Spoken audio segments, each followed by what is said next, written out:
विक्रम, मुझे कुछ गड़बड़ लग रही है। 1 घंटे से ज्यादा समय हो गया, मीरा का कोई सिग्नल नहीं आया।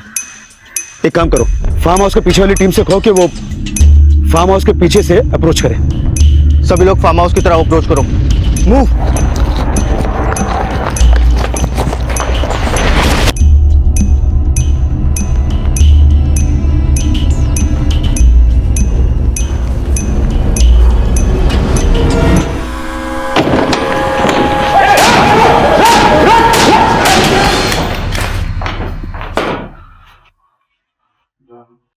इन लोगों ने खुद ही अपनी जान ली है। मीरा और बच्चों को इन लोगों ने यहीं कहीं छुपा रखा है। विक्रम, पूरे घर की तलाशी लो। सर।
मीना और बाकी की बच्चियों को वापस लाने के लिए मीरा ने खुद को मिर्जा के हाथों बिकवाया। उसका उठाया गया एक कदम एक मिसाल था, लेकिन मीरा को इस बात का कतई अंदाजा नहीं था कि वो अपने आप को कितने बड़े खतरे में डाल रही थी। लेकिन इससे पहले कि मीरा बाहर खड़ी अपनी टीम को कोई भी सिग्नल दे पाती और डीएसपी विनोद तिवारी अंदर आकर उन सभी को बचा पाते, मीरा और बाकी की बच्चियों को जंगल के रास्ते किसी और जगह के लिए रवाना कर दिया गया। अब जहां मीरा को लाया गया था वो कोई आम जगह नहीं थी।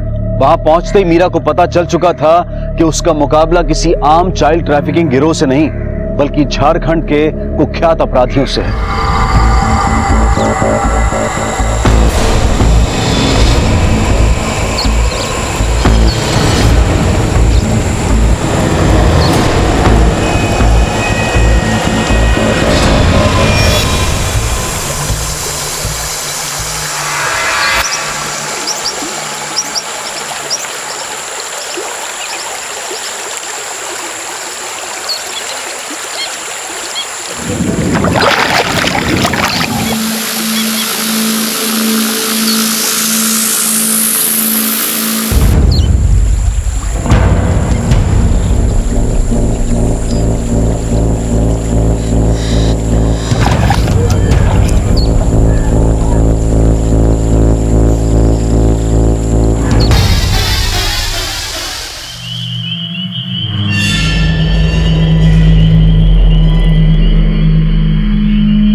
कभी कभी तो हम सोचते हैं तुम में इतनी ताकत आती कहाँ से है? ताकत आती नहीं, पैदा की जाती। तो क्या जो कुछ भी हम तुम्हारे लिए करते हैं वो सिर्फ तुम में एक ताकत पैदा करते हैं? उसकी वजह से क्या हम कभी बच्चे पैदा नहीं कर सकते?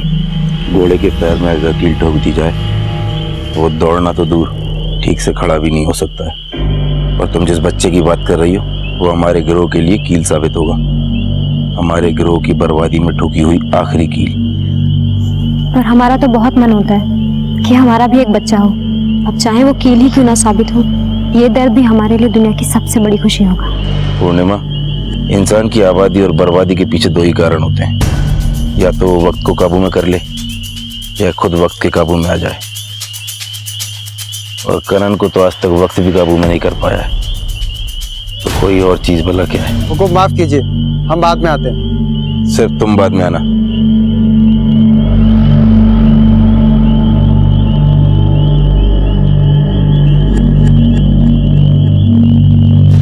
सर ये रेडियो मॉडेम जो हमें फार्म हाउस से मिला है, रक्सली इसे अपने कम्युनिकेशन के लिए इस्तेमाल करते हैं। सर इसकी पावर 300 मेगाहर्ट्ज है। फिलहाल इन्होंने अपने रेडियो मॉडेम्स को चेंज किया है, जिसकी वजह से काफ़ी दूर तक बातचीत कर सकते हैं। सर हाई रेडियो फ्रिक्वेंसी की वजह से इन्हें पकड़ना आसान नहीं होगा। शुरुआत में हमें ये लगा था कि ये केस चाइल्ड ट्रैफिकिंग की गैंग का होगा, पर अब केस काफी सीरियस हो चुका है। इस केस का कनेक्शन रक्सलियों से है और उनके खिलाफ कार्रवाई करने के लिए मुझे सरकार से स्पेशल परमिशन लेना होगा। फॉरेस्ट डिपार्टमेंट की मदद की भी जरूरत होगी। तब तक तुम इस मॉडम पे नजर रखो। हो सकता है मीरा हमें कोई सिग्नल भेजने की कोशिश करे या फिर हम उनके कोई सिग्नल को कैच कर पाए। Right sir.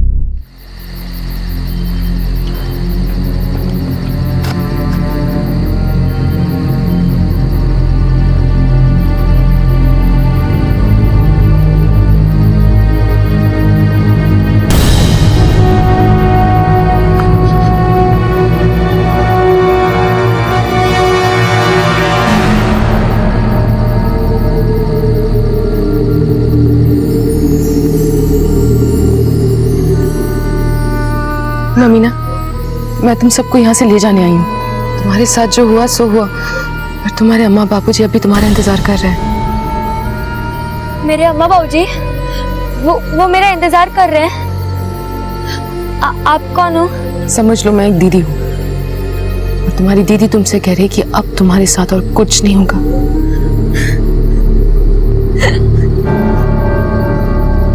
चलो, हुकुम ने तुम लोगों को बुलाया।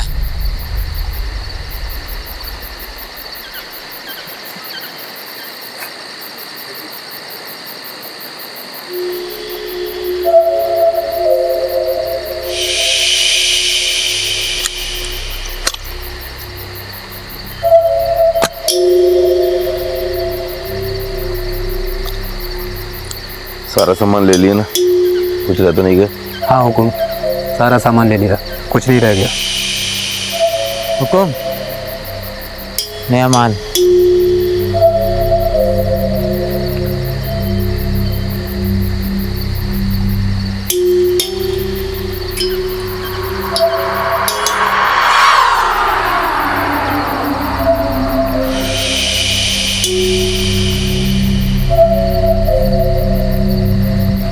तुम्हारी जगह यहाँ भीड़ में नहीं, कहीं और है।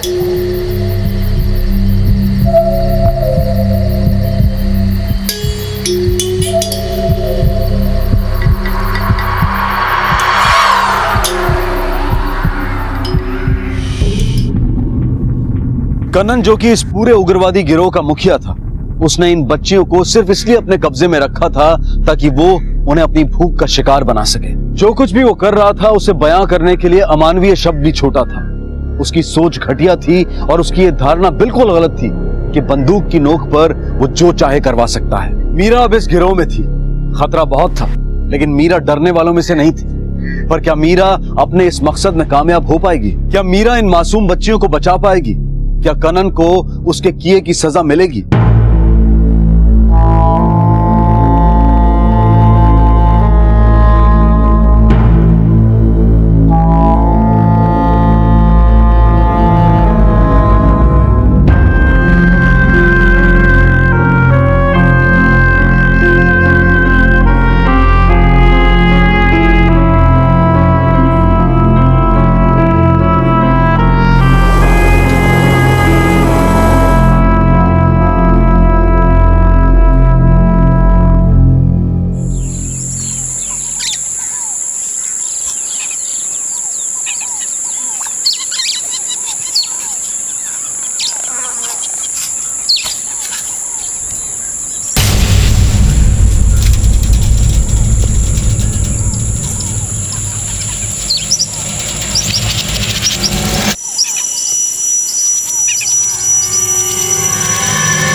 तो मीरा मैडम की आवाज है। इसका मतलब मीरा मैडम सेफ है। ये लोकेशन कहाँ पर है? एक सेकंड सर, ये सिग्नल तो भानगंज जंगल से है, यहाँ से 9 किलोमीटर दूर। विक्रम, जल्दी से सारी फोर्स को रेडी करो, हमें ये मौका हाथ से नहीं जाने देना चाहिए। सर।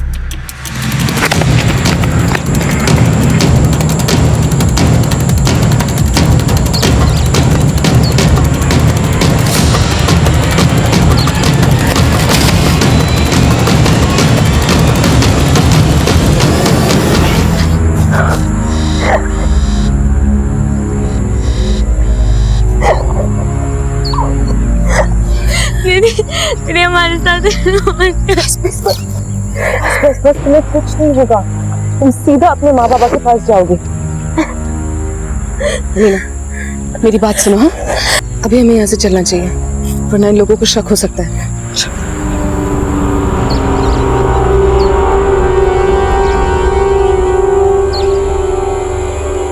कहाँ गई थी तू? बस यही नीचे।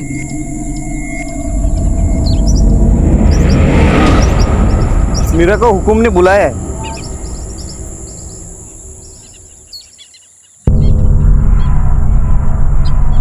आपने बुलाया?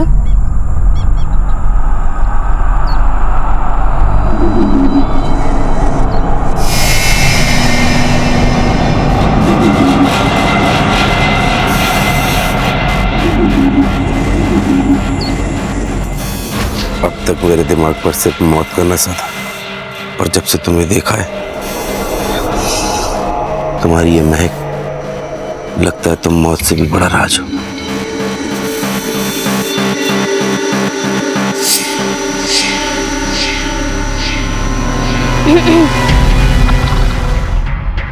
शेखर की लाश मिली है नीचे, किसी ने उसका सर कुचलकर हत्या कर दी। क्या? ये कैसे हो सकता है? हमारी पहरेदारी इतनी मजबूत है कि हवा भी हमारी इजाजत के बगैर नहीं चलती, फिर ये कैसे? कहीं ये सब इसलिए तो नहीं हुआ क्योंकि हवाओं में किसी और की महक फैल गई है?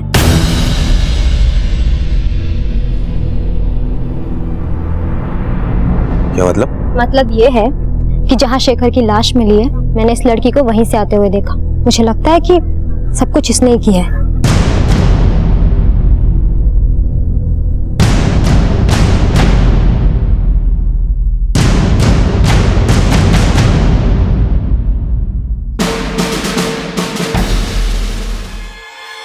जल्दी बता, सच क्या है? हुकुम, मैंने शेखर को आखिरी बार ममीना के साथ देखा था।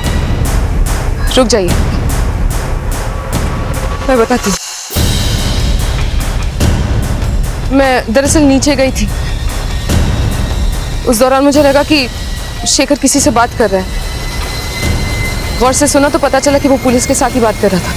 वो आपके सर पे लगे 5 लाख रुपए के इनाम के लालच में आ गया था। वो पुलिस को इस जगह का पता दे रहा था। मैं सुन रही थी और तभी उसने मुझे देख लिया सुनते हुए। उसने मुझ पर हमला करने की कोशिश भी की।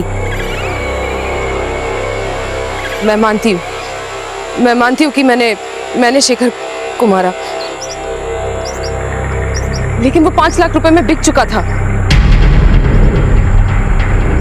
मुझे बगल में रखा हुआ हथियार दिखा और मैंने उसी को उसके सर पे मार दिया। लाओ रे शेखर की बंदूक लाओ।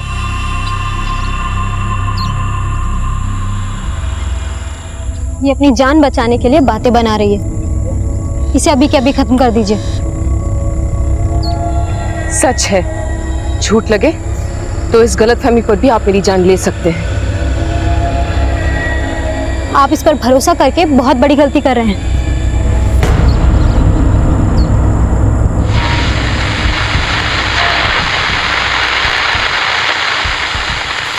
हम लोग नॉर्थ साइड से कवर करेंगे। डोंट शूट अनटिल आई से। हम उन्हें सरेंडर करने का एक मौका देंगे।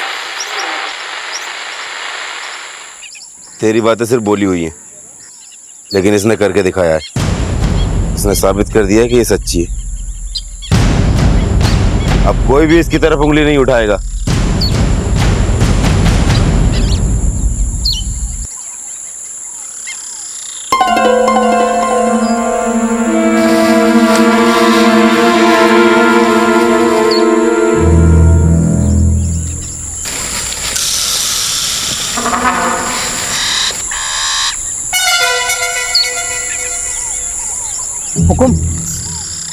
पुलिस हुकुम।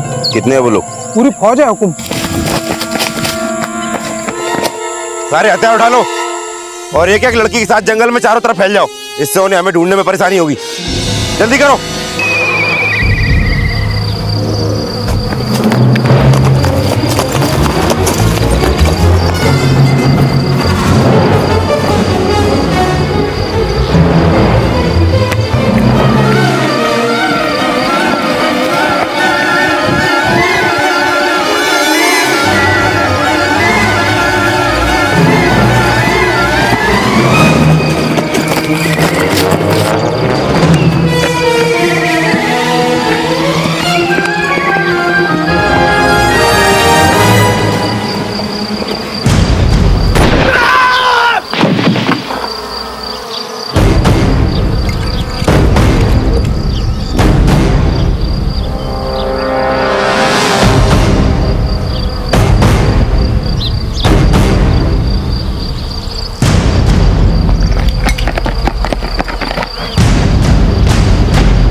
पुलिस वालों के साथ कमांडो के लोग भी होंगे। अगर इनमें से एक भी बच्चे को कुछ भी हुआ ना तो हमें यहाँ से ये लोग किसी भी हालत में निकलने नहीं देंगे। अरे कमांडो हो या आर्मी, अकेला कनन इनके स्टॉप पे भारी है। मैं जानती हूँ कि आप अकेले इन सब पर भारी हैं, लेकिन जरा अपने गिरोह की सोचिए। मैं तुम जैसी बात कहा है 5 मिनट में गिर जाएंगे सारे के सारे।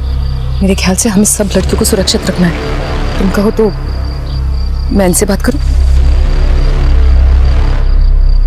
रुक जाइए, रुक जाइए।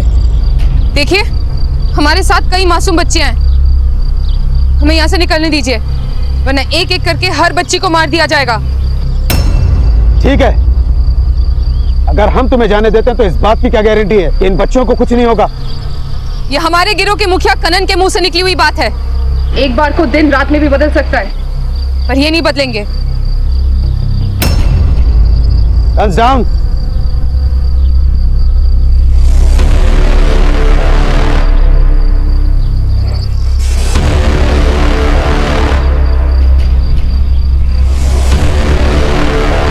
Move back.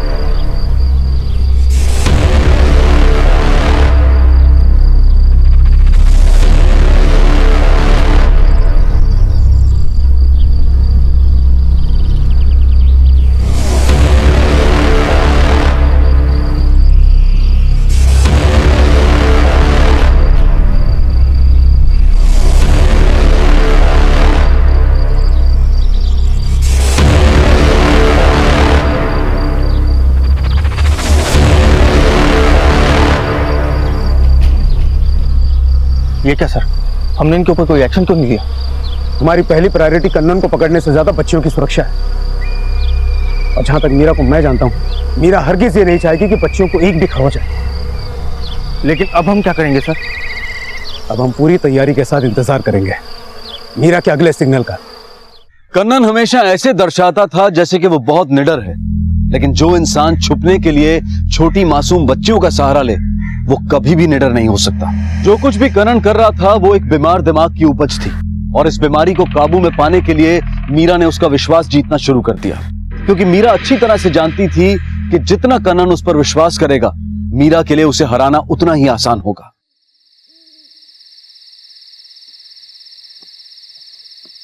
मीरा, ये लड़कियां हमारी ढाल तो थीं, लेकिन आज तुम्हारे दिमाग ने तलवार का काम किया है। सिर्फ लड़कियों के सहारे वहां से निकलना बहुत मुश्किल था। तुम वाकई में बहुत समझदार हो। मुझे नहीं लगता कि पुलिस इतनी आसानी से हमारा पीछा छोड़ेगी। हमें इन लड़कियों को सुरक्षित रखना होगा, बिल्कुल सुरक्षित। कम से कम तब तक जब तक ये सब कुछ शांत न हो जाए। मेरी मानिए तो अपने आदमियों से कहकर इनका उठना बैठना अलग करवा दीजिए। कहीं इनके साथ किए गए जोर जबरदस्ती की वजह से इनमें से किसी एक की भी तबीयत बिगड़ गई तो हमारा यहाँ से निकलना नामुमकिन हो जाएगा। इन लड़कियों को अगर हम ठीक रखें तो इन्हें हम आगे भी ढाल की तरह इस्तेमाल कर सकते हैं। तुम बिल्कुल सही कह रही हो मीरा। जब तक मैं पुलिस वालों से अपने लोगों की मौत का बदला नहीं लेता तब तक इन लड़कियों को अपनी ढाल बनाकर रखना होगा। इनका जिंदा रहना बहुत जरूरी है हमारे लिए।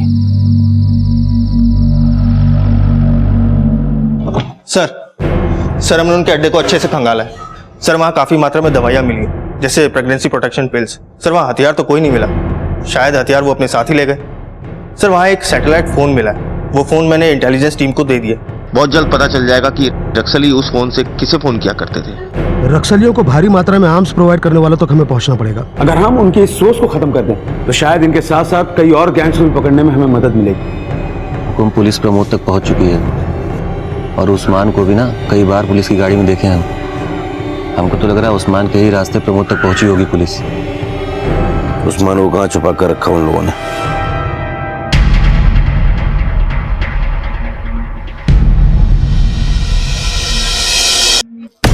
गुरुजी प्रणाम। प्रणाम। आओ। उस्मान का कुछ पता चला? मैं गांव के हर दरवाजे पर पोलियो की दवा पिलाने के बहाने गया। जो मुझे फोटो दी गई थी उस तरह का एक आदमी मुझे एक घर में दिखाई दिया, लेकिन उसके साथ 2 लोग और थे और लग रहा था वो पुलिस वाले हैं।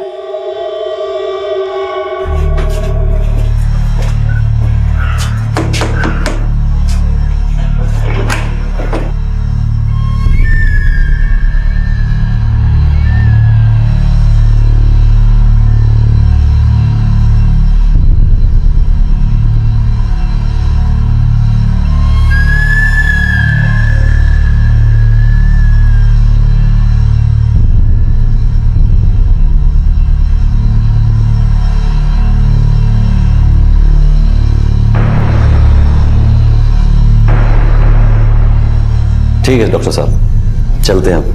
प्रणाम। प्रणाम।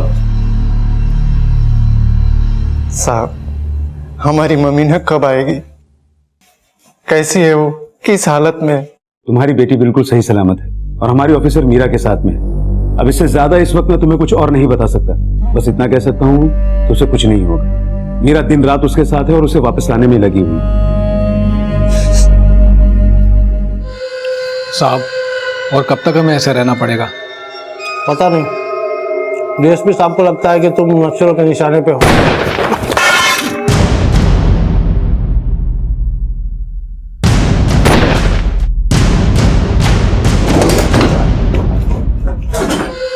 क्यों उस्मान, अकेले अकेले पूरी बिरयानी खाएगा? हमें भी न्योता दे दिया होता। हमारी तो हर भूख का इलाज तू ही है ना। वो पुलिस ने मेरे को पेट भर के खा और ठूस। ये खाना तुझे आखिरी बार नसीब।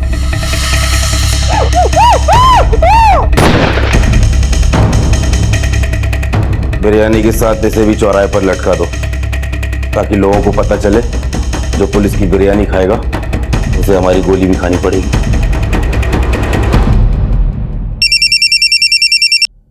हेलो,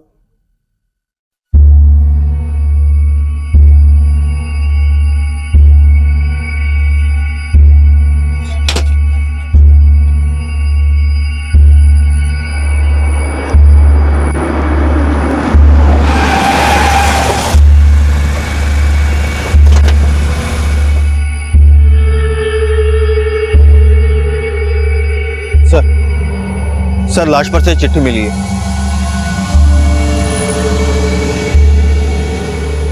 जो भी मेरे खिलाफ पुलिस का साथ देगा उसका हाल यही होगा। विक्रम, एक टीम तैयार करो। इस वक्त इस गांव में दहशत का माहौल है और हमारे होते हुए दहशत का माहौल नहीं रहना चाहिए। हुकुम, हुकुम।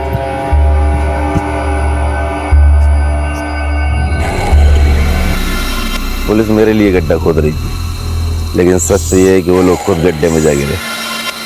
पूर्णिमा में चाहता था कि मुझे वो सारे पुलिस वाले एक साथ मिले जिन्होंने हमारे लोगों को मारा है, क्योंकि गीदड़ों का शिकार झुंड में करने में मजा आता है। और ठीक वैसा ही हुआ। मैंने उस्मान को मारकर एक तीर छोड़ा था, उन्होंने हमारे 2 मारे थे। 2 के बदले उनके 20 मारूंगा ताकि उन्हें भी पता चले कनन चीज क्या है। पुलिस की नसों में खून नहीं, कनन के नाम का खौफ दौड़ेगा। और पूर्णिमा, इस बार मेरे साथ मीरा भी होगी।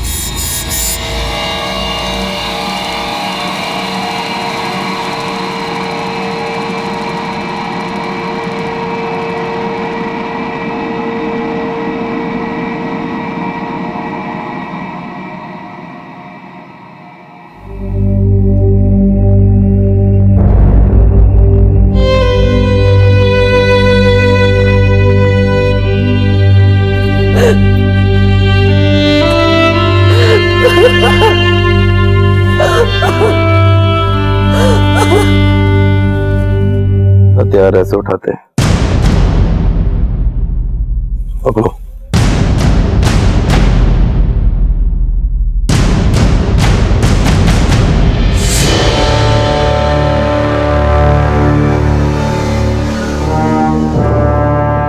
ऐसे नहीं, इसे याद रखो। एक आंख बंद करो। शिकार करते वक्त एक बात याद रखना, नजर शिकार पर हो लेकिन ध्यान चारों तरफ होना चाहिए। लेकिन हमारा शिकार होगा कौन? बहुत सी चीजें तय करना बाकी है, बस तुम अभी इतना समझ लो, इस बार जंगल में कुछ शिकारी खुद शिकार बनने वाले हैं। गोली चलाओ।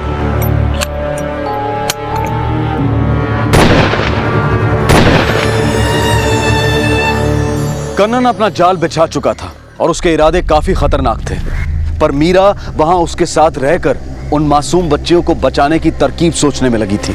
बड़ा सवाल यह था कि अब तक अपनी चालाकी से बचता आया कन्नन क्या इस बार पुलिस की गिरफ्त में आ पाएगा या वो फिर से अपने नापाक मंसूबों में कामयाब हो जाएगा। और इसी बीच पुलिस के हाथ कुछ ऐसा लगा जिसकी वजह से उनका इस खेल में पलड़ा भारी हो गया।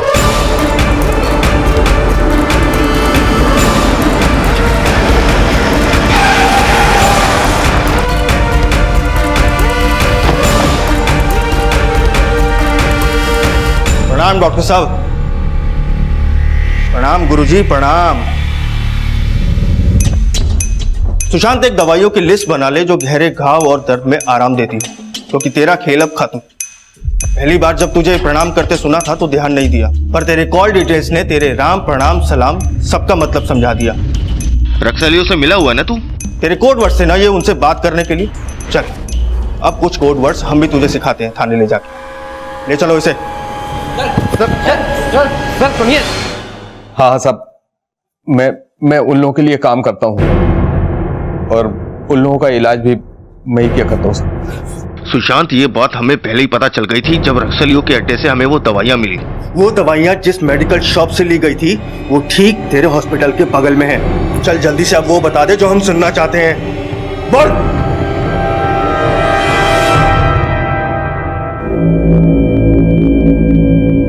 रक्सलियों का सरदार है कनन। कनन खौफ का दूसरा नाम है सर। मैं उसके लिए काम करने से मना नहीं कर सकता था। मैं हॉस्पिटल में काम करने वाले वर्कर्स के साथ मिलकर लड़कियों को उस कचरे के बैग में सप्लाई किया करता था। कनन के लोग आए, मुझसे कहा कि मैं उस्मान को ढूंढ निकालूं। मैंने पोलियो के बहाने सारे घरों को छानना शुरू किया। मेरे पास में बस उसकी तस्वीर थी। उस्मान का ठिकाना देखने के बाद मैंने उसी आदमी को जो पहले भी आ चुका था, उससे मैंने उस्मान का पता बता दिया। ये आदमी ही मेरे और कनन के बीच बात होने का जरिया है। अब तुम हमारे लिए काम करोगे सुशांत। तुम्हारी डिग्री तो कैंसिल होगी, और अगर हमारे साथ काम करोगे तो शायद तुम्हारी जिंदगी बच जाए। अब ये आदमी जो तुम्हारी बात कनन तक पहुंचाता है, ये जब भी आए तुम फौरन हमें बताओगे। यह है पोस्ट ऑफिस, इसके पास से कच्चा रास्ता जाता है। हम लोग यहाँ से जाएंगे और ये है पुलिस चौकी। इसे हम चारों तरफ से घेर लेंगे। अंदर जाने के दो रास्ते हैं, एक ये और एक ये। आधे इधर से जाएंगे और आधे इधर से। अब तक उन लोगों ने हमें घेरा था, अब हम उन्हें घेरेंगे। कल शाम के सूरज के साथ उनकी जिंदगी का सूरज भी ढल जाएगा।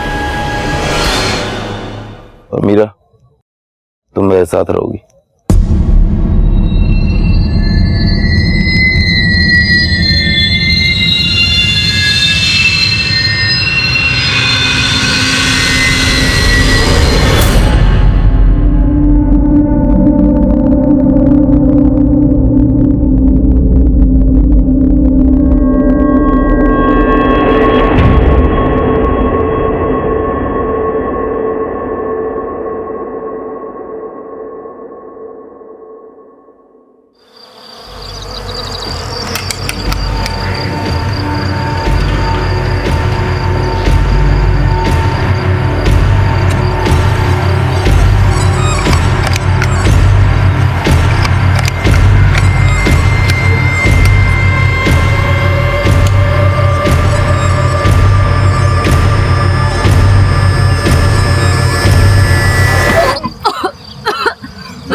ये लो पानी पी लो, पानी पी लो।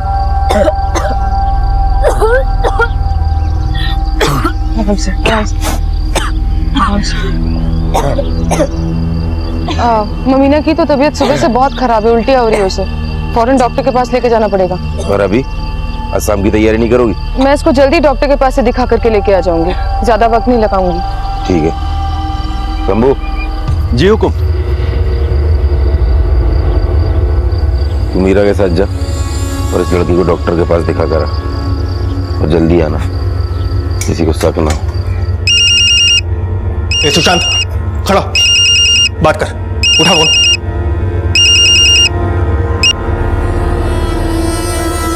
हेलो, हाँ हाँ, अभी आ रहे हो? हाँ ठीक है, हाँ इलाज कर रहा हूँ। हाँ मैं हॉस्पिटल में ही हूँ।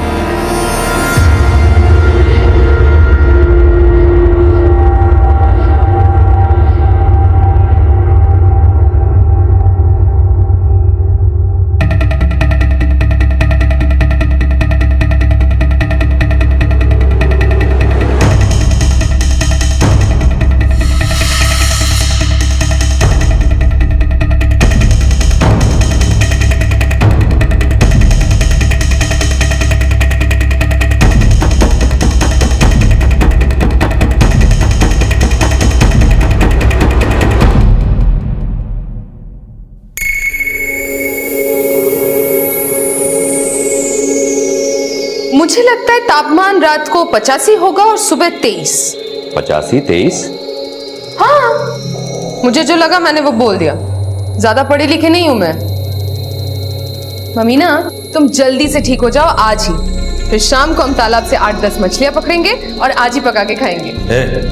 ये क्या मछली खाना लगा रखा है? फटाफट दवा लो और निकलो यहाँ से, और भी काम है मुझे।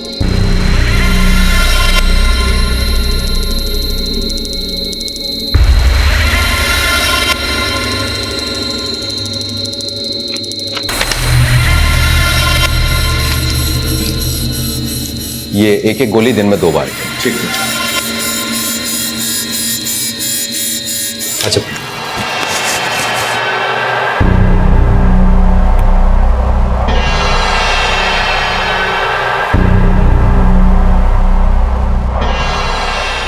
ममीना को तो कुछ भी नहीं हुआ था, और मुझे समझ में नहीं आता कि आपने उन लोगों को अरेस्ट क्यों नहीं किया। और वो पता नहीं क्या क्या बातें कर रही थी, बुखार, मछली पकड़ना है, पकाना है, खाना है।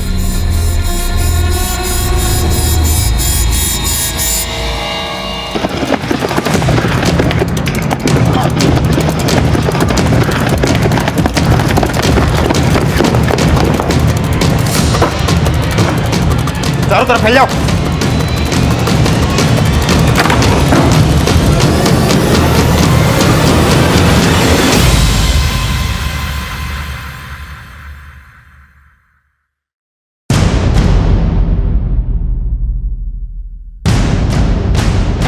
कनन, चुपचाप सरेंडर कर दे, इसी में तेरी और तेरे बाकी बंदरों की भलाई है।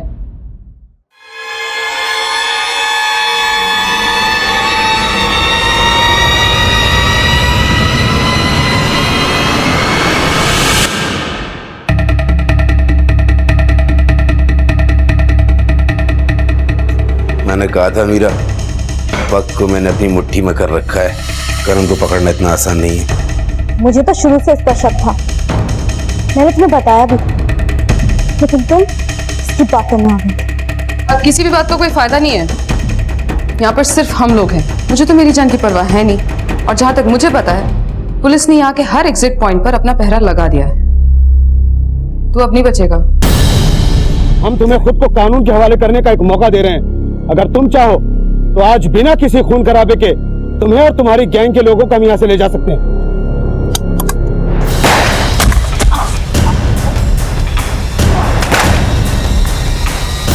आइयो, लेके जाओ इसे, चलो, लेके जाओ। मैडम आप ठीक तो है ना?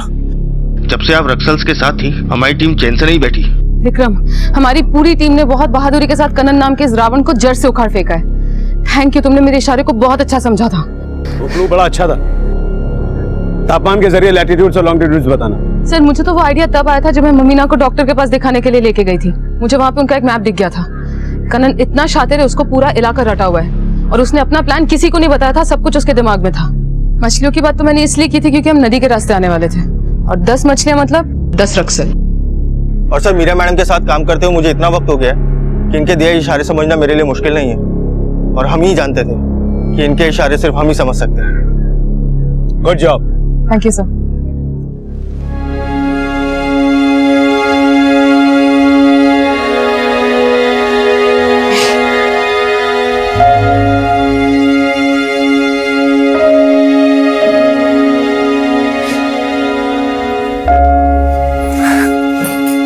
मैडम, हम लोग तो उम्मीदें खो दिए थे। प्लीज प्लीज नहीं, आपने हमारी बेटी को बचा लिया। नहीं नहीं, इसकी कोई जरूरत नहीं है।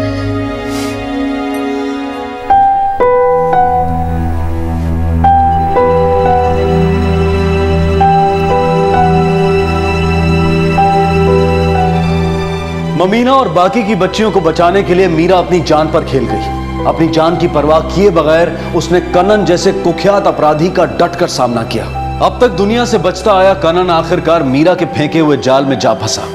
इस केस में मीरा ने जिस बहादुरी से काम करते हुए बेकसूर बच्चों को बचाया, उसके लिए क्राइम पेट्रोल उन्हें सलाम करता है। कनन और उसका गिरोह अब पुलिस की हिरासत में है। उसके गिरोह से बचाई गई बच्चियों के लिए मीरा अब एक प्रेरणा स्रोत है। इस केस में हम सबके लिए सीख है कि गलत विचारधारा और विकृत मानसिकता के साथ अगर हम चाहें कि सारी दुनिया हमारे सामने घुटने टेक दे तो यह असंभव है, क्योंकि क्राइम नेवर पेस। अब मैं अनूप सोनी आपसे विदा लेता हूं। फिर मुलाकात होगी अगले एपिसोड में एक और चौंका देने वाले केस के साथ। तब तक अपना और अपने परिवार का ख्याल रखें और देखते रहें क्राइम पेट्रोल डायल 100। सबक एक को, सीख हम सबको। जय हिंद। जिंदगी के सफर में कितनी दफा होता है कि हम ऐसे रास्तों पर चल देते हैं जो सही मालूम होते हैं, लेकिन कुछ दूर निकलते ही एहसास होता है कि हम गलत रास्ते पर चले आए हैं। और सिर्फ गलत ही नहीं, बल्कि किसी भयानक रास्ते पर चले आए हैं। और ऐसे में मन से एक गुहार निकलती है, बचा लो। मुंबई 2015। न जाने क्या हुआ कि उम्मीद के रास्ते पर चलते चलते रास्ता एक भयंकर जंगल के सामने जा खुला।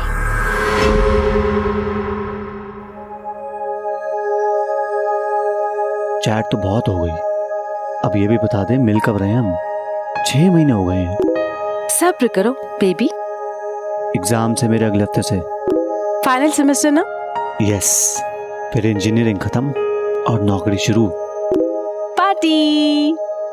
श्योर। चल bye. Bye. Love you. Love you. Sameer. अरे आ गई अब मम्मी? आज काफी देर हो गई। अरे वो मीना बहन के उधर गई थी, 3 दुपट्टे दिए थे ना उन्होंने टाकने के लिए, बस वही पहुंचाने गई थी। बस और 1 महीना, फिर आपको अपनी आंखें नहीं फोड़नी पड़ेगी। भाई, और फिर मिले ना नए स्कूल के यूनिफॉर्म लाना। पक्का से। उम्मीद है तेरी नई नौकरी में तेरे हाथों में ये गांठें नहीं पड़ेंगी। 10 साल से तो मैं देख रहा हूँ माँ, क्या क्या नहीं किया आपने हम दोनों के लिए। मेरी छोड़ अपनी हालत देख। अरे पढ़ाई भी करता है, साथ में काम भी। कितनी मेहनत करता है रे तू बेटा। वो सब छोड़ो मम्मी, आपको पता है मेरी नई नौकरी में मेरी सैलरी कितनी होगी? कितनी? 40,000। हाँ, अब तो बस आप घर पे आराम करना और टीवी देखना और हमारे लिए बढ़िया बढ़िया खाना बनाना। अरे कैसा मेरे भाई? बस बढ़िया। क्या चल रहा है? बस बढ़िया। अरे चल ना। अभी नहीं आता हूँ। अरे चल ना। क्लास है मेरी, आ रहा हूँ। अरे यार चल। अरे समीर, क्या है भाई? पढ़ाई लिखाई चल रही है? हाँ यार, एग्जाम जो आ रहे हैं। हाँ वही तो। अरे सुन ना, ये थर्मोडायनामिक्स मुझे समझ में नहीं आ रहा है, थोड़ा एक्सप्लेन कर देना भाई। सब मेरे नोट्स में ले ले। हाँ जी। देख यार, मुझसे तो नोट्स कॉपी हो नहीं पा रहे, तो मैं तेरी नोटबुक लेके जाने वाला हूँ। वैसे एक बात बता, तू नोट्स बनाता कब है? इससे जीनियस कहते हैं बॉस। अरे वो सब छोड़ो, अवनीश तू बता रहा था कि तेरी जान पहचान का कोई डॉक्टर है यार, मम्मी का आर्थोपेडिक्स दिखाना। सिर्फ आज रुक जा, कल पक्का। ठीक है। लंच हो गया? वैसे क्या पहन रखा है? कपड़े। श्योर आप बिजी हो? सुनो। बोलो। शादी कर लो मुझसे, सारे सवाल बीवी वाली कर रही हो। शादी करोगे मुझसे? समीर किससे चैट कर रहा है? हाँ, गर्लफ्रेंड? कोई नहीं यार, बहुत लेट हो गया यार, मैं चलता हूँ। कहाँ पे जा रहे हैं? अरे वहीं जहाँ रोज जाता हूँ। बात तो सुन। अरे ज्यादा देर रुका तो धर्मपाल जान ले लेगा। बाय। Bye, take care. हाँ तो मुझे दो। अरे भाई, अब तो तुम इंजीनियर बन जाओगे हैं? हाँ, बस 1 महीना और, कॉलेज कैंपस की प्लेसमेंट में नौकरी भी मिल गई है। भाई इंजीनियर बन के हमें भूल तो नहीं जाओगे हैं? कैसी बातें कर रहे हो? अरे लो, चाय भी आ गई, रख दे। लो भाई, चाय भी लो, चाय पियो। अरे क्या कर रहे हो? पियो यार। मैं क्या हूँ, ज्यादा चाय पीता हूँ ना तो मुझे वो एबीसीडी, वो एसिडिटी हो जाती है अपनी।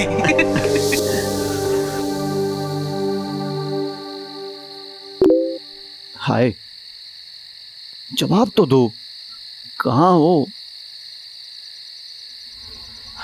इससे क्या हो गया है?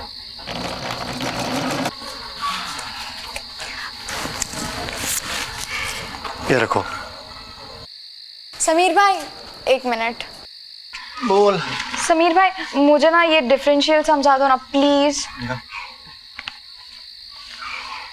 x + 2y + z। अभी मुझे समझ नहीं आ रहा, बाद में करूं? आपको समझ में नहीं आ रहा? हाँ, तो मैं कोई आइंस्टाइन हूँ? हाँ, हमारे लिए तो हो। अरे क्या रुकी परेशान किए जा रही, थक क्या है कॉलेज से? हैं? जा बेटा, मुंह हाथ धो ले, जल्दी से खाना लगाते हैं। एक क्वेश्चन ही तो पूछ रही थी मम्मी।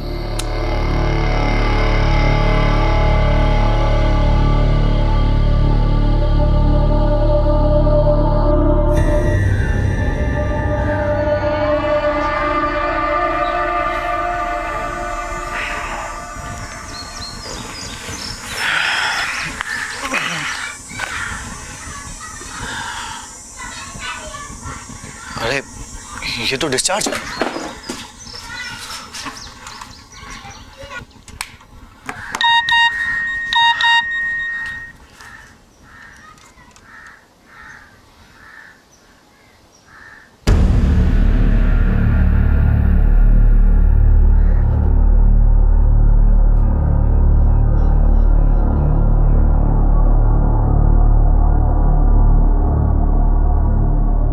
गुड मॉर्निंग भाई, आप उठ गए? मैं आपके लिए चाय ले आऊं? नहीं, तुम जाओ। क्या हुआ, आप परेशान लग रहे हो? कुछ नहीं हुआ, तुम स्कूल के लिए लेट हो रहे हो, तुम जाओ। ठीक है भाई।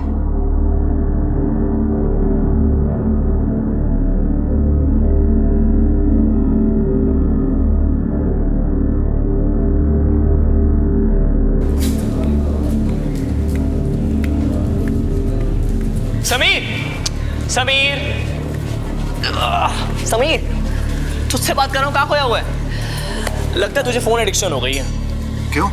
जब देखो नेट पे लगा रहता है। किससे बात कर रहा था? हाँ, let me guess, someone special. हाँ, हमें भी बता दे कौन है यार वो। कोई नहीं। अच्छा वो सब छोड़, आर्थराइटिस के बहुत अच्छे डॉक्टर है, डॉक्टर सोलंकी।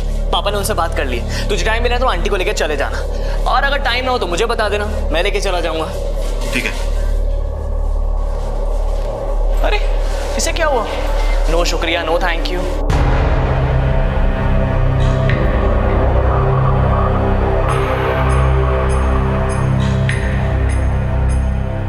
अरे कैसी बात कर रहे हो आप? इंजन का काम है, टाइम तो लगेगा ना, सर्विसिंग करा देंगे हम। जय माता दी। जय माता दी। बड़ा टेंशन में लग रहा है भाई। अरे आज काम में मन नहीं है, अभी चोट लग जाती तो। अरे चाय लाना भाई। ले भाई, चाय पी और मूड ठीक कर।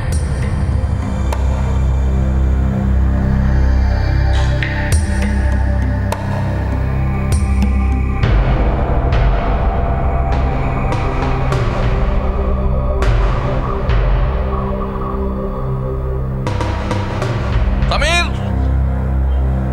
समीर,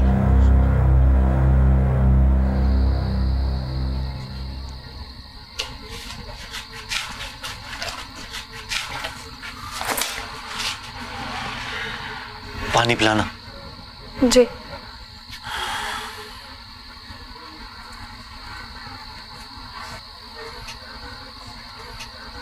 क्या हुआ? किसी ने कुछ बोला? बोलो ना भाई। यार वो कोई है चैट रूम पे। लड़की आर्ग्यूमेंट हो गई, जवाब नहीं दे रही है।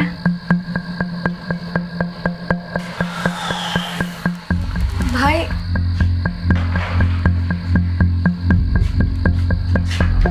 रोजमर्राओं की चीजों को घुन लगना, दीमक लगना सुना होगा आपने, लेकिन इंसान के दिलो दिमाग को भी घुन लगता है।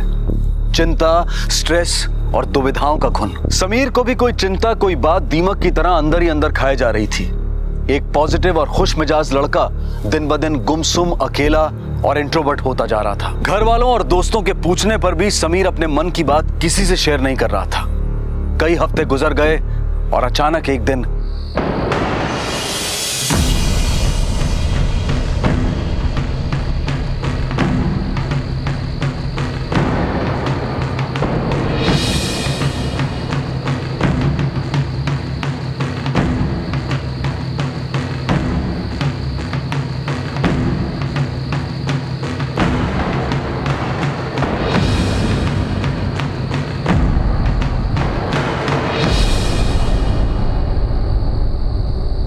मुझे माफ कर देना मम्मी, माफ कर देना रुकी।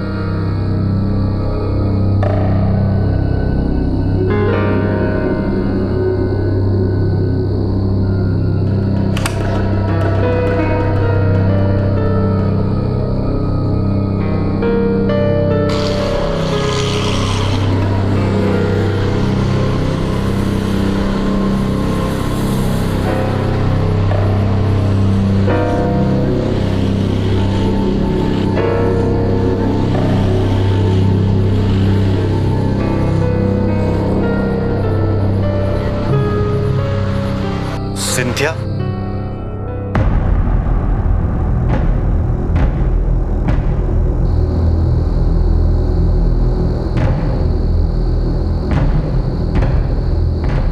क्यों? चैटरूम की फोटो से शक्ल नहीं मिलती है?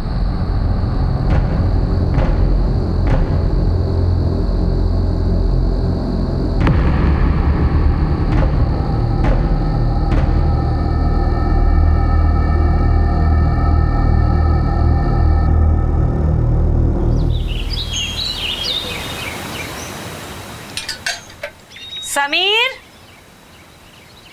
समीर, उठ जा बेटा, कॉलेज के लिए देर हो जाएगी। समीर,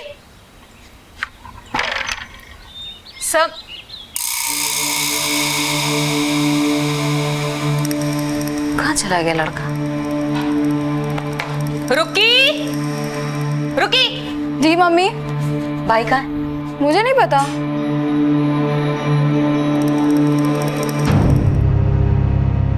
कुंडी खुली हुई है। समीर, समीर बेटा। मम्मी कहीं गए होंगे बाहर। जरा फोन लगा भाई को। जी मम्मी। पता नहीं क्या चलता रहता है दिमाग में इस लड़के के। The number you have called is currently not reachable. Please try again later. Thank you. Mummy भाई का फोन भी नहीं लग रहा है। अवनीश को फोन लगा, अवनीश को। हेलो अवनीश भैया, आपके घर पे भाई है क्या? नहीं नहीं, वो कुछ नहीं, मैं आपको बाद में फोन करती हूँ। जी नहीं है मम्मी। मम्मी भाई का रेड वाला बैग भी नहीं है।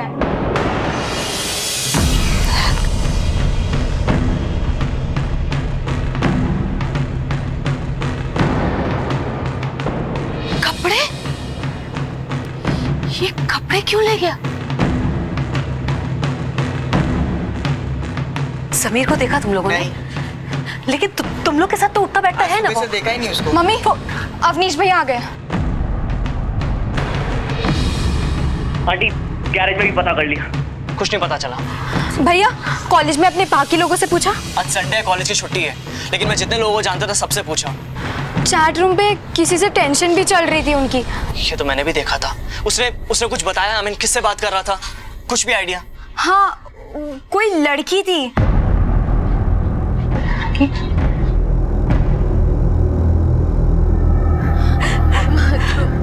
मम्मी मम्मी मम्मी मत रोना। मम्मी न जाने किस हाल में होगा, कैसा होगा मेरा बेटा, मेरा समीर। मम्मी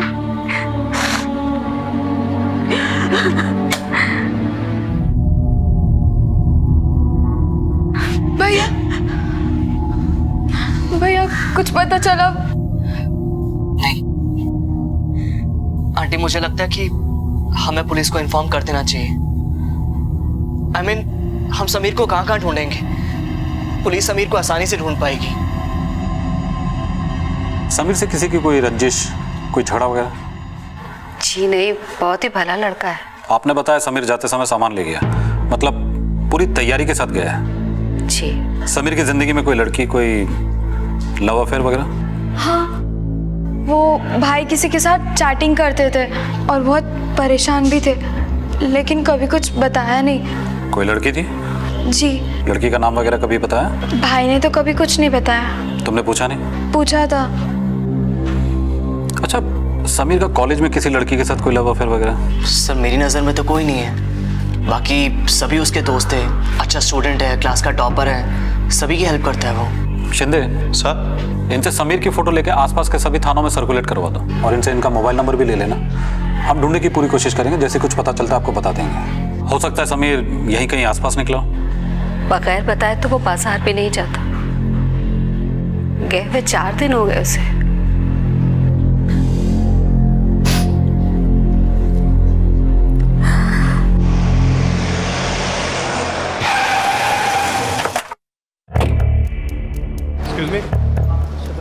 समीर के बारे में कुछ जानते हैं? नहीं सर, वो तो 3-4 दिनों से कॉलेज नहीं आया। कॉलेज की लड़की के साथ तो कोई अफेयर नहीं है, बट अगर कोई सीक्रेट अफेयर होगा तो हमें पता नहीं। सर वो बहुत शाई टाइप है, पर बहुत हार्ड वर्किंग है।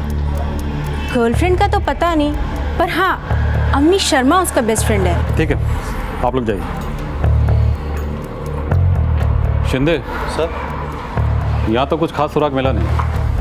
लगता है ये समीर सीधा साधा लड़का है। Yes sir. वैसे भी अभी तक हमें जो भी डिटेल्स मिली है समीर के बारे में, उससे सब कुछ नॉर्मल ही लगता है। एक काम करो सर, समीर की कॉल डिटेल चेक करो, और शायद वो कहीं काम भी करता है, वहाँ भी जाके पता करो, कुछ ना कुछ तो जरूर मिलेगा। Okay sir.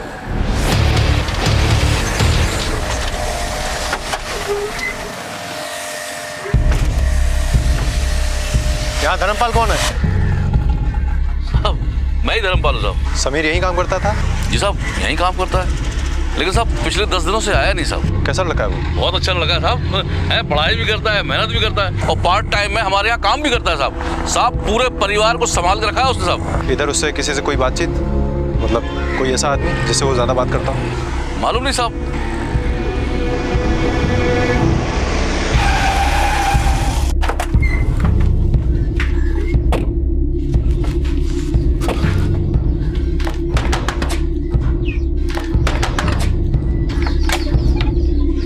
समीर का कुछ पता लगा? आपसे कुछ बात करनी है।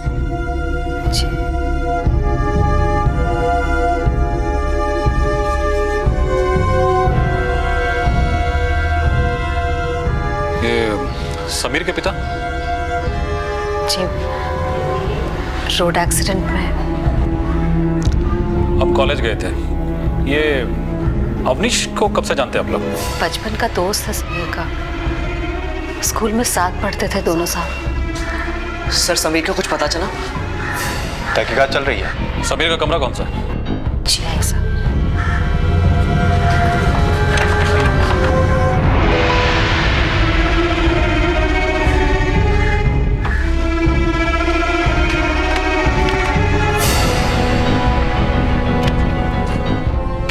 नहीं सर, यहाँ भी कुछ नहीं है। शिंदे सर, मुझे ये प्यार मोहब्बत का मामला लगता है। लड़के ने अपनी माँ से इस रिश्ते के बारे में कुछ बताया नहीं, और अगर लड़की ने अपने माँ बाप को इसके बारे में कुछ बताया तो जाहिर सी बात है उन लोगों ने मना कर दिया होगा। नतीजा दोनों ने तय किया चलो घर से भाग चलते हैं। पर इस बात को लेकर लड़के और लड़की ने एक दूसरे से मोबाइल पर बातचीत जरूर की होगी। लड़के की कॉल डिटेल्स निकालो। Okay sir.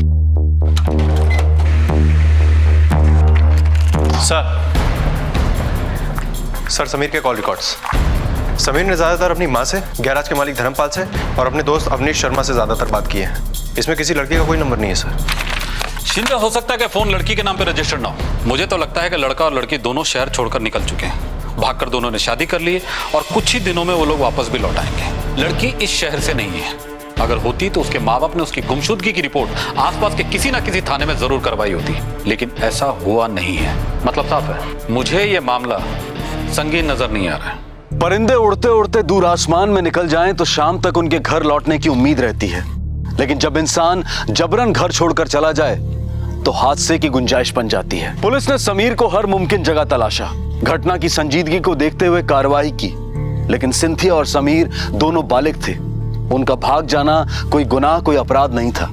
फिलहाल यह मामला महज गुमशुदगी का था। नतीजा, पुलिस ने एक सीमा तक ढूंढने के बाद समीर के वापस लौटने या बेहतर सुराग मिलने का इंतजार किया। महीना गुजर गया, ना तो समीर लौटा और ना ही सुराग मिला।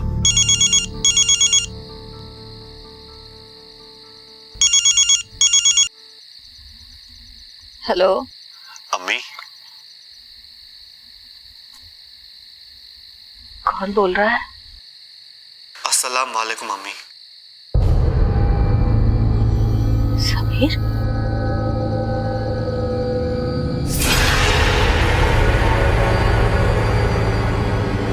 समीर कहाँ है तू? कहाँ है तू बेटा?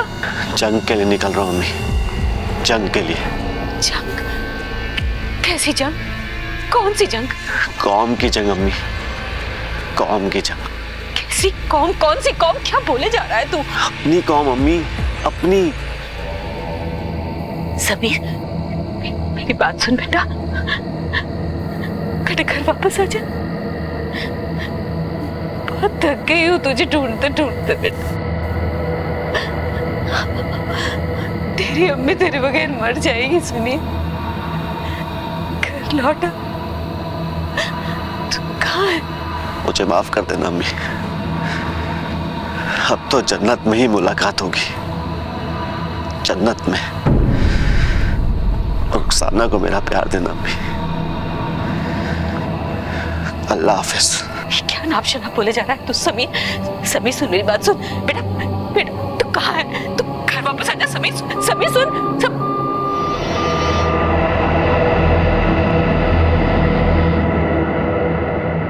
जंग, कौम, क्या मतलब है इसका अब्बास भाई? जंग और कौम बड़ी खतरे वाली बात है, और फिर शायद इस वक्त तुम्हारा बेटा हिंदुस्तान के बाहर है। मतलब? दुनिया जहान का मामला इस वक्त बहुत खराब चल रहा है। कुछ लोग नौजवानों को गुमराह कर रहे हैं, धर्म और मजहब के नाम पर उनको बरगला रहे हैं। लेकिन वो चाहते क्या है भाईजान? कुछ सुना नहीं है तुमने? कई निर्दोष लोगों का कत्लेआम, कई बम के धमाके, एक मजहब को दूसरे मजहब के खिलाफ लड़वाने की कोशिश चल रही है। लेकिन समीर को क्या जरूरत है ये सब करने की? उसका किसी ने क्या बिगाड़ा है भाईजान? और वो क्यों जान लेगा मासूमों की? देखिए बहन, ऐसे माहौल में हम लोग, हमारे जैसे मासूम लोग क्या कर सकते हैं?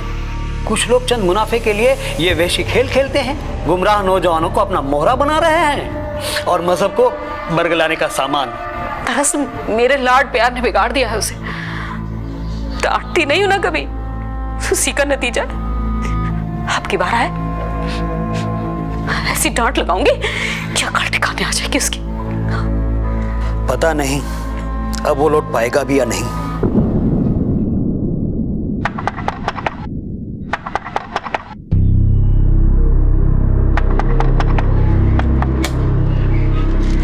रुखसाना, ये सब्जी और ये ब्रेड है, दूध मैं शाम को ले आऊंगा। ओके? नमस्ते अब्बास अंकल। क्या हुआ आंटी, आप रो क्यों रही हैं? समीर का कुछ पता चला? देखो बेटा, हम कुछ पर्सनल बातें कर रहे हैं, बाद में आना। पर्सनल? लेकिन मैं भी तो इस घर का। देखो बेटा, अब तुम जाओ, समीर के आते ही हम आपको इत्तला कर देंगे, आपको बता देंगे।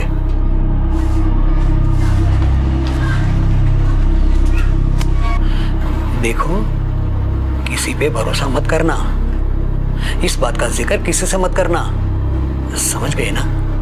अस्सलाम वालेकुम।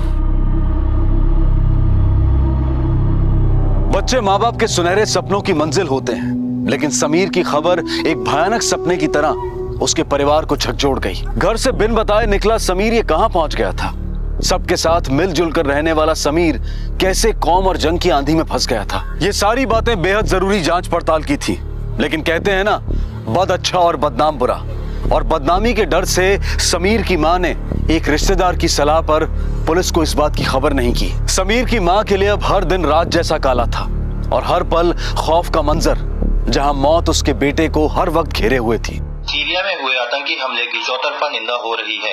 इस हमले ने दुनिया के सभी देशों को आतंकवाद के खिलाफ एक साथ लड़ने वाली बात पर सोचने को मजबूर कर दिया है। आपको बता दें कि मीडिया रिपोर्ट्स के मुताबिक आज तड़के हुए इस हमले में अब तक 70 लोगों की मौत हो चुकी है और यह अब तक का सबसे घातक हमला माना जा रहा है। इस हमले में किस आतंकवादी संगठन का हाथ है, इस बारे में कोई जानकारी प्राप्त नहीं हुई है।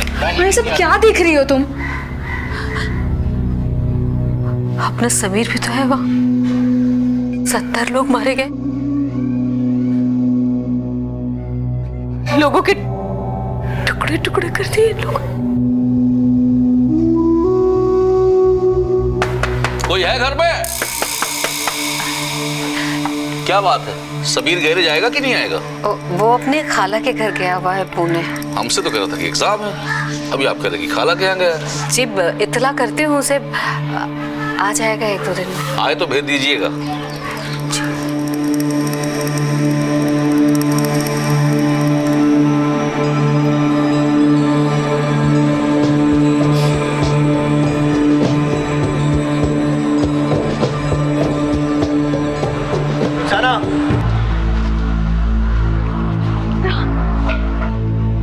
बात क्या है? कोई मुझे कुछ बता क्यों नहीं रहा है? क्या नहीं बता रहा है भैया? नाटक मत कर। सुबह आंटी की रो रही थी और वो अब्बास अंकल पहले तो कभी घर नहीं आए, अब अचानक से घर पे आ गए। चक्कर क्या है? चक्कर? कोई चक्कर नहीं है। तो मुझे सुबह घर से जाने के लिए क्यों बोला?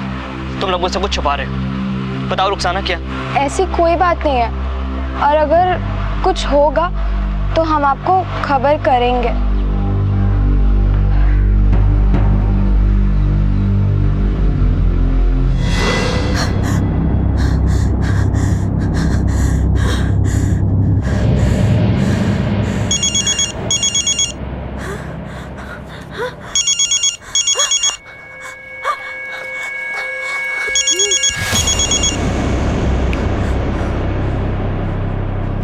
हेलो, आपका बेटा समीर आलम शहीद हो गया है।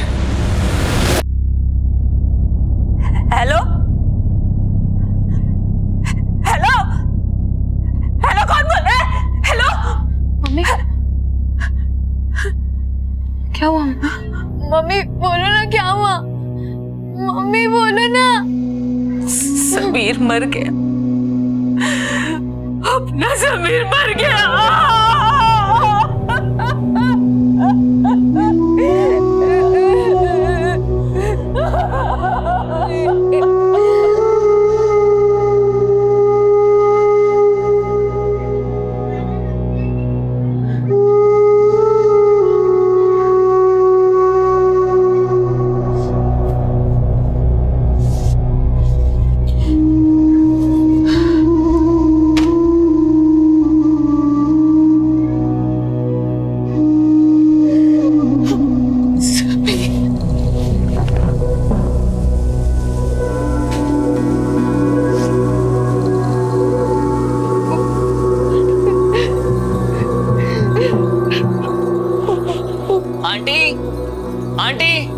आंटी कहाँ पर हैं आप? हाँ बेटा।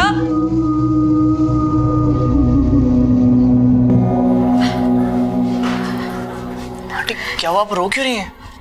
चाय पिएगा? आंटी बात क्या, प्लीज मुझे बताइए, आप लोग क्या छुपा रहे हैं मुझसे? बात ही नहीं है जब कोई, तो क्या बताऊं? आंटी कुछ बात तो जरूर है, प्लीज मुझे बताइए। बैठना।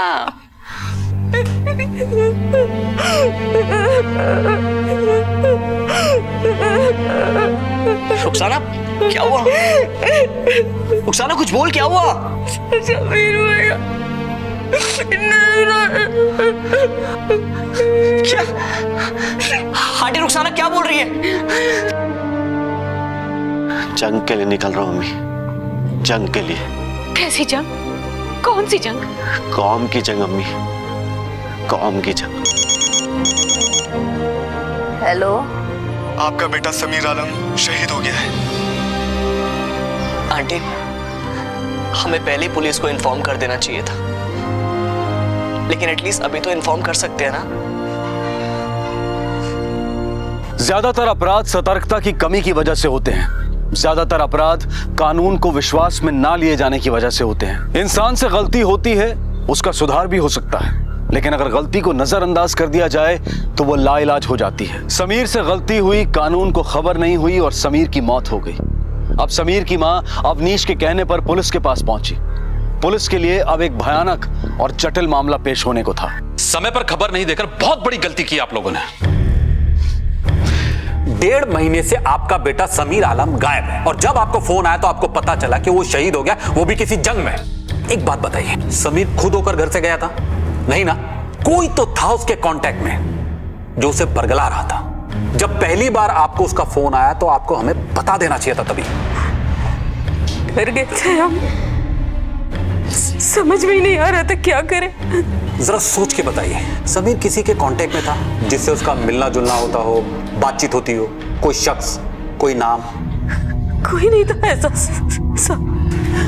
अच्छा, तुम बता रही थी ना वो किसी लड़की से चैट करता था? जी, उस वजह से वो बहुत परेशान थे। लेकिन कभी उसने उसका नाम भी नहीं बताया?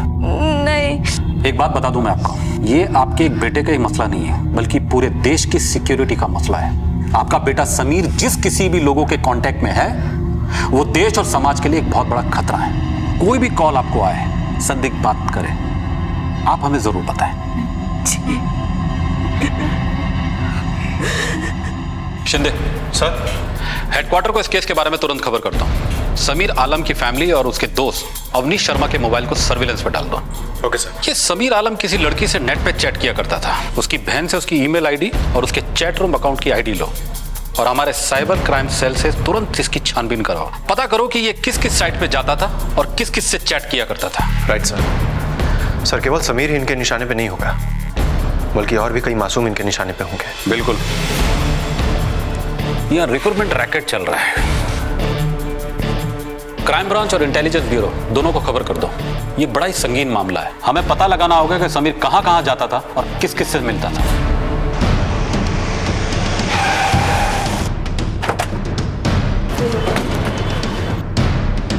समीर आलम को जानते हो? जानता हूं सर। तुम्हारा नाम? विनीत शर्मा।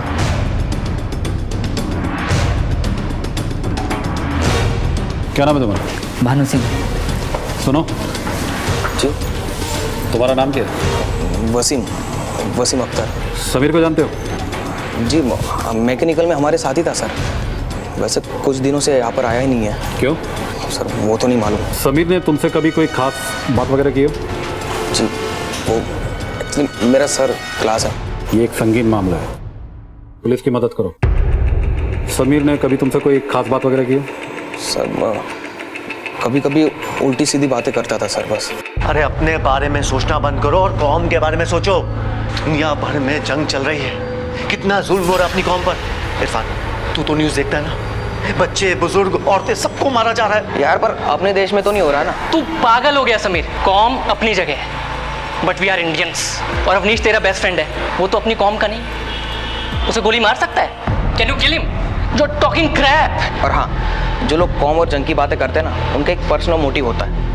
यार, कौम और मजहब के नाम पर एक दूसरे को बेवकूफ़ बना रहे लोग। तू भी संभल जा मेरे भाई, चल। सर, कुछ ना कुछ तो चालू था सर उसके दिमाग में। यहाँ कॉलेज में उसके साथ कोई था? नहीं सर, ऐसा तो कोई नॉलेज नहीं है मुझे। जाओ। समीर आलम, इसका ब्रेन वॉश इंटरनेट पे हुआ और वो यहाँ कॉलेज में अपनी कौम के लोगों का ब्रेन वॉश करने लगा। जो भी हुआ नेट पे हुआ। Yes sir. सर, समीर आलम अपने चैट रूम से किसी सिंथिया नाम की लड़की से चैट कर रहा था। Cynthia? Yes sir, Cynthia Catholic है। ये तस्वीर है सर उसकी। सर, ज़्यादातर बातें तो प्यार मोहब्बत की हुई हैं और ये अफेयर करीब 6 महीने से चल रहा था। और सर 5 जुलाई से दोनों की बातचीत बंद है और उसी दिन से सिंथिया की आईडी भी बंद है। Delete sir. सर सिंथिया की लास्ट चैट में एक बात और है, सिंथिया ने किसी आरिफ बशर और मकसूद नाम के लड़के का जिक्र किया और उस दिन सर समीर भी चैट पे आया था, लेकिन सिंथिया ने उससे ज्यादा बात नहीं की है। और सर ये ग्रुप और ये चैट रूम उसी दिन से बंद है और खामोश है सर। लेकिन इसका आईपी एड्रेस तो मिल सकता है ना? सर समीर, मकसूद और आरिफ का आईडी तो चालू है, उनका सर पता चल जाएगा, लेकिन सिंथिया की आईडी तब से बंद है सर। बट सिंथिया की लास्ट आईपीएस एड्रेस मिल सकती है। मुझे डर है खतरनाक खेल देश के कई शहरों में खेला जा रहा होगा। न जाने कितने पढ़े लिखे नौजवान इस खतरनाक खेल की चपेट में आ रहे होंगे। डिजीज, रोग, बीमारी ये दो तरह की होती है, व्यक्तिगत और संक्रामक यानी कि कंटेजियस। समीर के साथ जो हुआ वो सिर्फ एक वन ऑफ नहीं था, वो एक संक्रामक रोग की तरह फैलता चला जा रहा था। पुलिस को अपनी तहकीकात से इस बात का एहसास हो रहा था कि किसी खास कौम की नौजवान पीढ़ी को बरगलाया जा रहा है, उनमें मजहबी उन्माद भरा जा रहा है और उन्हें मुल्क के बाहर ले जाकर मौत के हवाले किया जा रहा है। लेकिन ये कौन था, कहां था और कितने बड़े पैमाने पर काम कर रहा था, इसका अंदाजा लगा पाना मुश्किल हो रहा था। उधर समीर के परिवार के लिए अब रह गई थी केवल यादें, अफसोस और समाज की तीखी नजरें।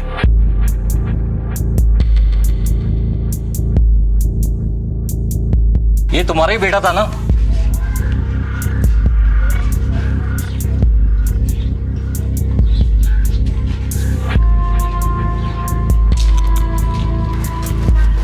आंटी,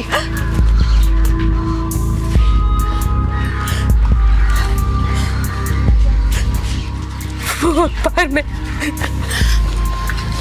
आप चिंता मत कीजिए, सब ठीक हो जाएगा, हम सब आपके साथ हैं। चलिए आइए। आंटी सब ठीक हो जाए। समीर, समीर, हेलो भाई, भाई, हेलो भाई, भाई, समीर जिंदा है, अपना समीर जिंदा है। हाँ मम्मी, भाई जिंदा है और वो जरूर आएंगे। आपको फोन आया, हमें खबर है। आप कुछ कीजिए ना इंस्पेक्टर साहब, वो लोग मेरे बेटे को मार देंगे। बहुत नादान है मेरा बेटा। अब तो आपको बात पता चल गया ना, कुछ कीजिए ना इंस्पेक्टर साहब, कुछ कीजिए, मेरे बेटे को बचा लीजिए। आपका बेटा कश्मीर बारामुल्ला में है और हमारी फौज पहुंच रही है उधर।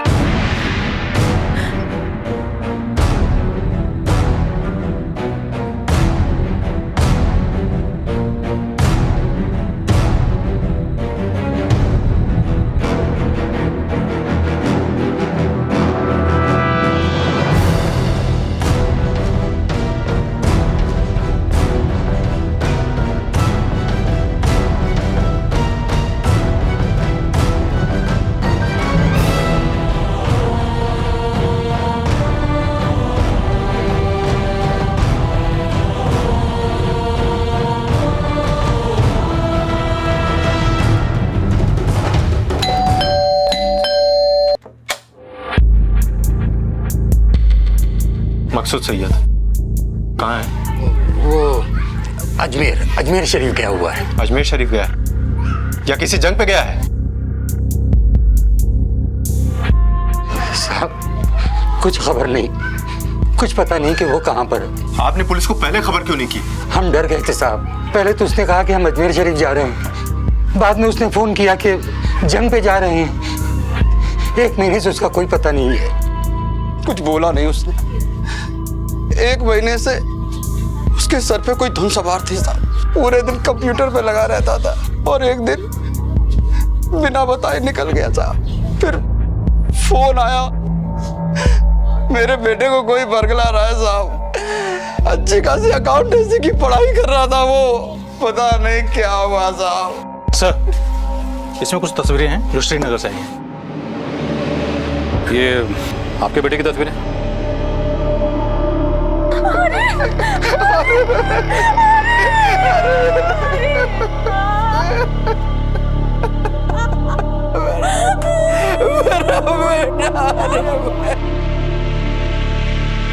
ये हमारा समीर नहीं है साहब। मम्मी ये तो भाई का स्वेटर है।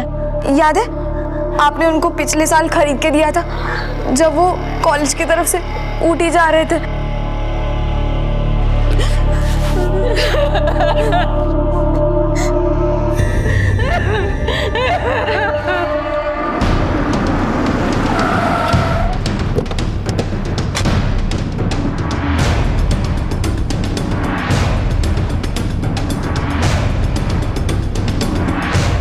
सर सिंथिया मैथ्यू के आईपी एड्रेस के मुताबिक यही घर है। लेकिन यहाँ तो ताला लगा हुआ है। हाँ सर।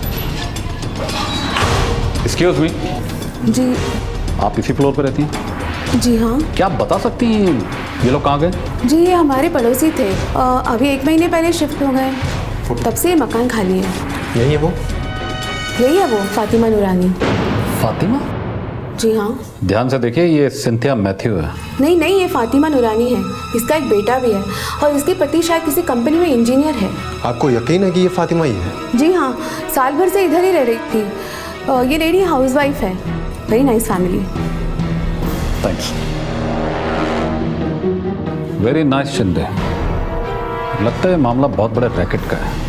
पुलिस को अंदाजा हो चला था कि यह मजहबी उन्माद का भयंकर खेल है जिसके तार दूर तक देश और विदेश से जुड़े हैं। उन्हें अंदाजा था कि कोई हिंदुस्तानी नौजवानों को बरगला रहा है, लेकिन तहकीकात के इस सिरे पर पुलिस को सबसे ज्यादा यकीन इस बात पर था कि फातिमा नूरानी और सिंथिया का इस सारे कांड से बहुत गहरा और संगीन ताल्लुक है। इधर समीर के मामले में भी पुलिस बड़े असमंजस में थी, पहले मुर्दा, फिर जिंदा और फिर मौत का अंदेशा।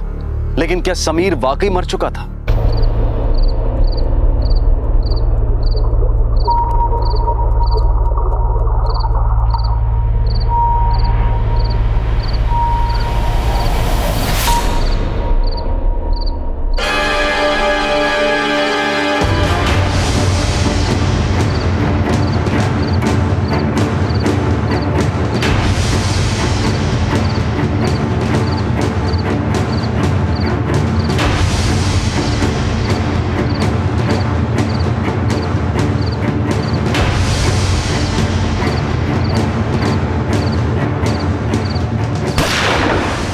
अंधेरे की खामोशी को चीरती हुई ये गोली किसने चलाई, किसको लगी? समीर आलम से जुड़ा ये मसला एकाएक कई सवालों के घेरे में आ गया। समीर की प्रेमिका सिंथिया, जिसका असली नाम फातिमा था, उसका समीर के गायब होने में क्या हाथ था? तो क्या सिर्फ समीर ही था इन उन्मादियों के निशाने पर, या फिर और भी थे? कहां छुपे बैठे थे दरिंदे, और समीर इस वक्त कहां था? लेकिन इस वक्त पुलिस के सामने सबसे बड़ा सवाल यह था कि बड़े ही संगीन षड्यंत्र के तहत देश के नौजवानों को देश और समाज के खिलाफ भड़काया जा रहा था, उन्हें धार्मिक उन्माद की तरफ धकेला जा रहा था, और समीर शायद उसी का शिकार हुआ था। इन सभी सवालों के जवाब हम आपको देंगे कल इस केस के दूसरे और आखिरी भाग में। आपसे फिर मुलाकात होगी, तब तक अपना और अपने परिवार का ख्याल रखें और देखते रहें क्राइम पेट्रोल डायल 100। सबक एक को सीख हम सबको। जय हिंद। इस तरह के और भी एपिसोड देखने के लिए हमारे चैनल को सब्सक्राइब करें और बेल आइकन दबाना ना भूलें।